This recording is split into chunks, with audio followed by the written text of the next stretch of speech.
Thank you very much. Lieutenant Governor Art, I thank you for the kind introduction. It is truly an honor to speak to such a distinguished body in this historical State House. But before I begin, please allow me to take a moment to introduce members of the American Legion family who are with me today. First, it's a real pleasure for me to introduce the commander of the South Carolina American Legion, Mickey Taylor of Myrtle Inlet Post 178 in Myrtle Beach, South Carolina. Commander? The National Executive Committeeman for the Department of South Carolina, John Palmer of Seneca Post 120 in Mountain Rest, South Carolina.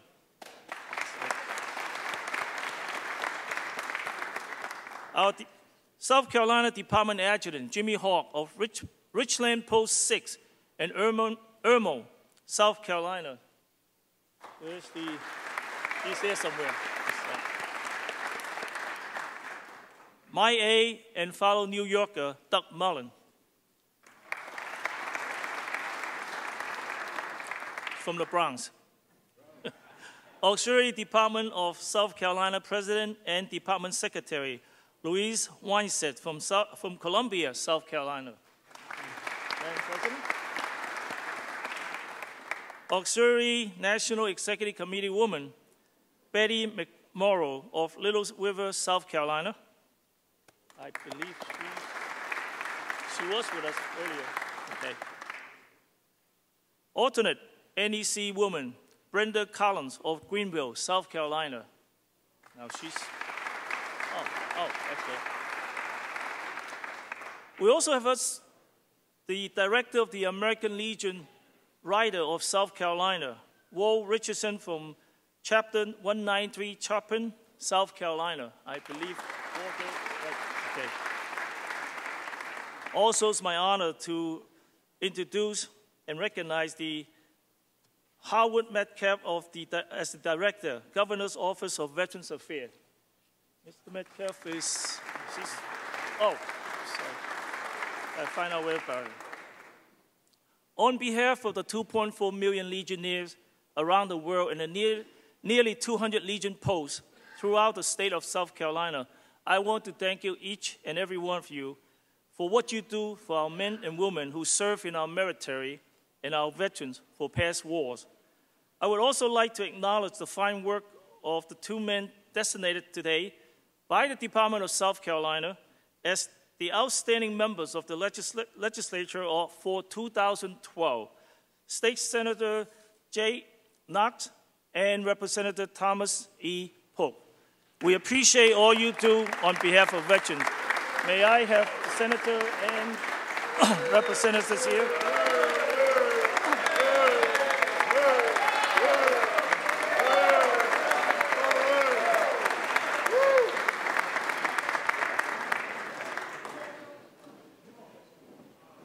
We're going to do this right.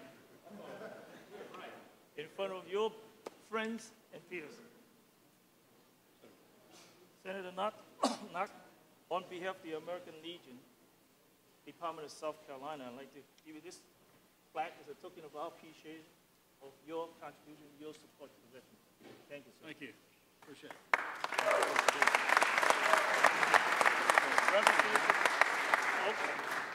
Recognition of your outstanding support to the veterans community, we'd also like to say thank you. Thank you, sir. Thank you. Let's give them a big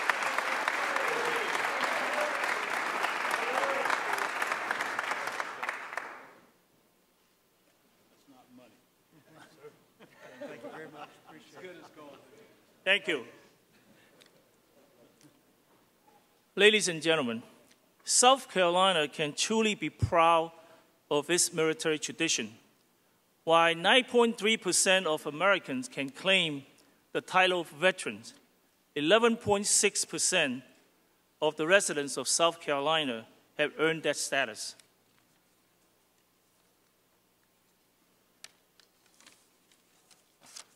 Among those is Marine Lance Corporal Kyle Carpenter of Gilbert. This legislature recently passed a resolution in honor of Lance Corporal Carpenter after he was severely wounded while shielding a fellow Marine from a grenade attack on a rooftop in Marjar, Afghanistan. Investigators are trying to determine whether or not Kyle's action merits a Congressional Medal of Honor. Lance Corporal Gerard Riley, who served with Kyle, said, and I quote, "Kyle committed his body to making the ultimate sacrifice. It just wasn't his time. He didn't try to throw the grenade away and lose a hand. He didn't try to cover it with a cover.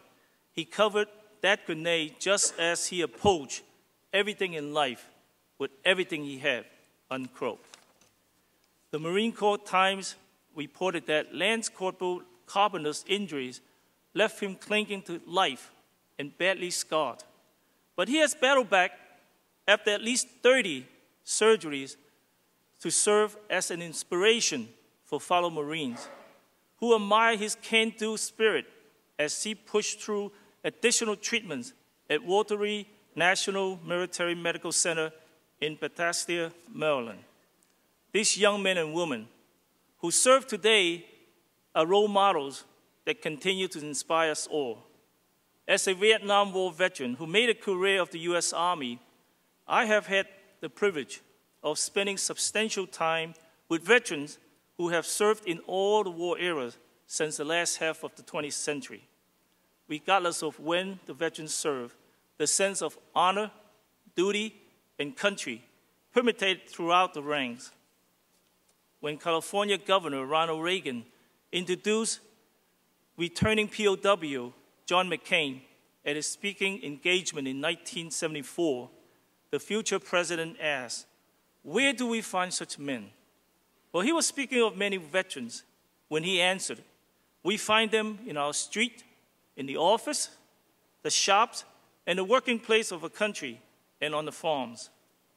Ladies and gentlemen, we also find a great many of those right here in South Carolina. Men and women working in factories, attending universities, or running the registers at the local grocery store. Most are unassuming. You wouldn't know at all that they are military veterans unless you happen to spot them at a parade or run across old photographs of them in uniform. But even those who are not very vocal about their military service deserve to be thanked and acknowledged. That is why the American Legion welcomed the proposal that you are considering to allow the Department of Motor Vehicles to designate one's status as a military veteran on their South Carolina driver's license. As my predecessor, Jimmy Foster from the Great Department of Alaska, said last year, symbols matter. But the American Legion also recognized that it is important to support the families of veterans. We believe that America must never forget the fallen heroes, which is why we try to honor them by caring for their most precious legacy, their children. The American Legion Legacy Scholarship Fund provides educational opportunities for children of military members who died while serving their country since 9/11. It is my pleasure to announce that the American Legion Riders of South Carolina will conduct a 600 miles state run to benefit the Legacy Scholarship Fund on April 14 and 15. From here in Columbia to Greenville to Little River, veterans and their friends will traverse this great state on motorcycles to raise awareness and money for those who have already paid a tremendous price for all of us, the loss of a parent. I would also like to acknowledge another great loss from right here in your state, John F. Baker, Jr. of Northeast Richland. As an Army private first class, John Baker saved the life of 8 of his fellow soldiers, killed 10 enemy soldiers, and knocked out 6 machine gun bunkers after his unit was ambushed in Vietnam on November 5, 1966. For his action, John Baker earned a well-deserved Medal of Honor and the gratitude of a grateful nation. John retired as Master Sergeant, but continue to be active in promoting veterans' causes until he passed away on January 20th. Major General Gene Rogers of Colombia said, "We lost a brave and courageous American hero. The country is a better place because he lived in it." General Rogers, I couldn't agree more. And America is a better country because of the service of thousands of other sons and daughters of South Carolina. Again, the American Legion, thank you for all that you do for God and country. God bless you, and God bless America. Thank you.